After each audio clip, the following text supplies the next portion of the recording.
As I travel around the world, one of the things that people most talk about is how busy they are.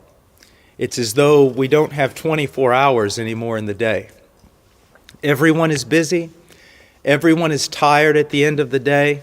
We're all like a bunch of hamsters running in a wheel. Seem to not be getting anywhere, but we're all out of breath. This has a tremendous and terrible impact on our Christian life. There was a secular psychiatrist, I forget his name, and I don't often quote secular psychiatrists, but he said something like this. There is a saying in English that hurry is of the devil. And he said, no, that's not true. Hurry is the devil. And what he was trying to say was simply that it's one of the things that is most doing damage to the individual, our society, our culture. And I would submit to you it's doing a great deal of damage to the church. There are so many things calling for our attention. And now that we have this explosion of the internet with Twitter and Facebook and websites and such an overload of information, we have less time than ever.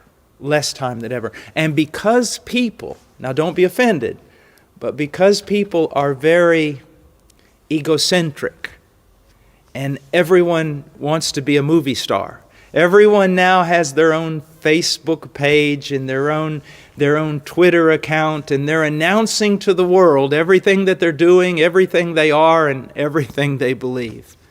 Now, some of that, I suppose, could be good, but a lot of it's just a waste of time.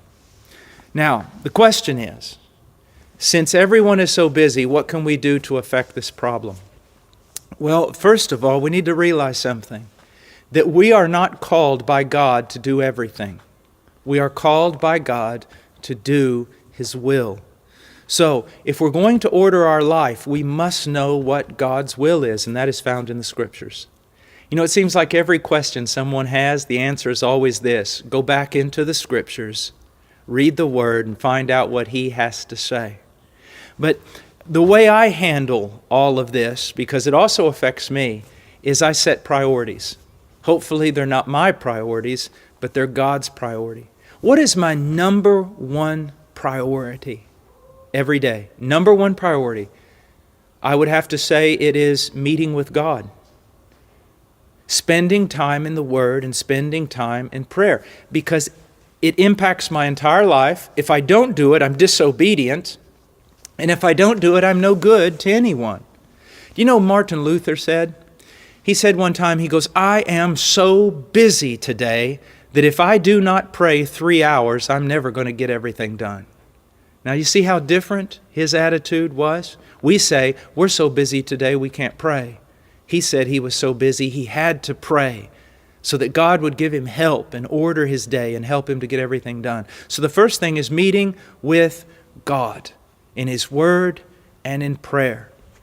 The next thing that is important, that is a priority, are the relationships that God has given me.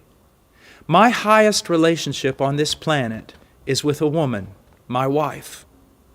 I must make sure that I'm fulfilling my duties, relational duties, friendship, communication with my wife. After that, my greatest and most important task as a father, and especially since we homeschool, is to pour my life into my children. Now, obviously, I also have to work. I work in a mission. I have a job that requires, at a minimum, 8 hours a day, and usually it's sometimes twice that.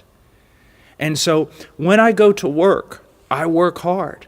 I don't play around. I don't get in a lot of conversations. I work. Why? In order to get my job done so I can get back to other priorities, which are always relational. My relationship with God, my relationship with my family, my relationship with my brothers and sisters in Christ, and then my relationship with people who need Jesus Christ. I think it will really help most people if they would put meeting with God first and then put their relationships, the relationships that God has given them, following that. Then, of course, their work that they must do in order to sustain themselves and their family. And if there's no time left, then instead of cutting out time with God, cut out your Facebook, cut out your Twitter account, cut out being on the web all the time, or on the telephone all the time, or texting all the time. Those things simply are not necessary.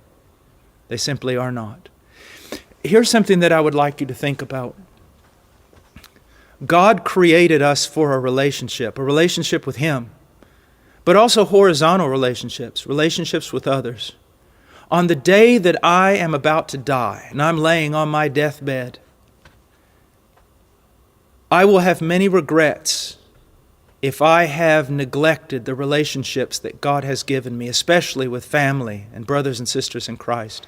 I don't think I'm going to be very, very sad if I was not able to do Twitter or was not able to maintain a Facebook page. Get your priorities together, and you'll not have much problem with time.